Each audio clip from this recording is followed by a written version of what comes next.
Cora. And look, first of all, I want to thank all the deputies who contributed to tonight's discussion on disability services, and I want to thank both ministers for remaining here for the 2 hours. That is appreciated. It is evident from the contributions that disability services are at an all-time low, and there's a need for immediate action to address the problems within the services and to address the unmet need as outlined in the Disability Capacity Review published last year.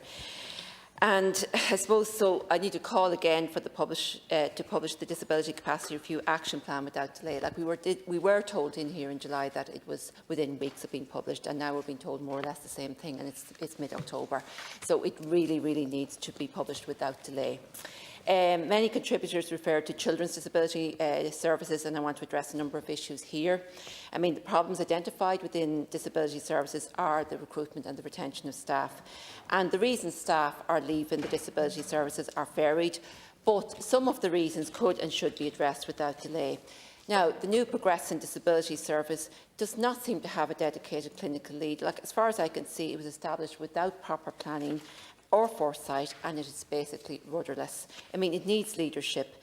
There needs to be pay parity for Section 39 organisations. These organisations are losing staff to the HSE services. They're hemorrhaging completely to them because they're expected to deliver the same services for less money, and that's not fair.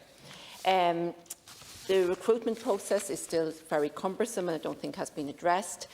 And I believe, now if any of these are actually dealt with, I will welcome it, but I believe the HSE have implemented the interim recommendations of the career pathway review in primary care only. Why has this not been extended to the CDNTs?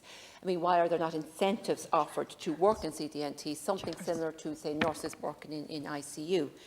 I'm led to believe that some teams do not have the adequate physical, clinical or office space that their team needs, that they don't have access to some of the materials they require, that access to HSE resources is limited to HSE employees only and not to Section 39 organisations. Now, if it's not true, that's great, but that's what I'm being told by some of the organisations. I also know administrative support is minimal or non-existent in some of the teams. That's something that could easily be addressed.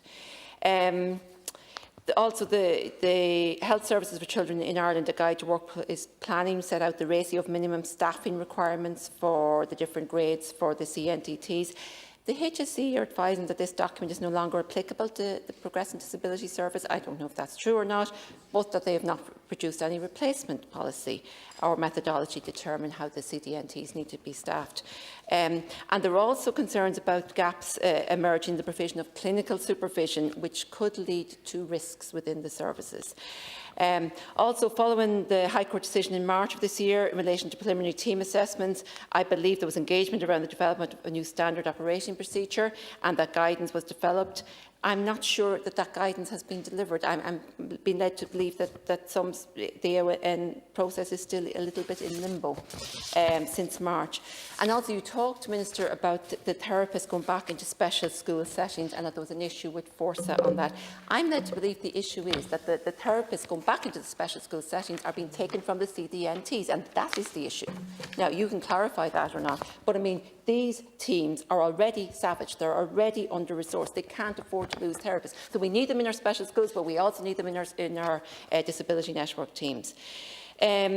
In relation to, I suppose, in general talking about adult services, I think much more consideration needs to go down the road of personal budgets for people, to give people more choice over decisions around their lives and being able to employ them in a personal assistance service or if they need more care needs.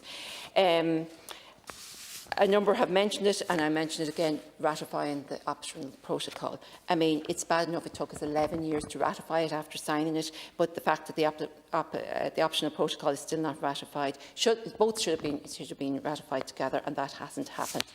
Before I finish, I just want to commend DPOs and the many parents groups which are doing immense work in trying to get services both for themselves and for their children. They're fighting a battle constantly that they shouldn't have to fight. So I want to just commend them. So again, just to thank all my colleagues for supporting the motion. Thank you.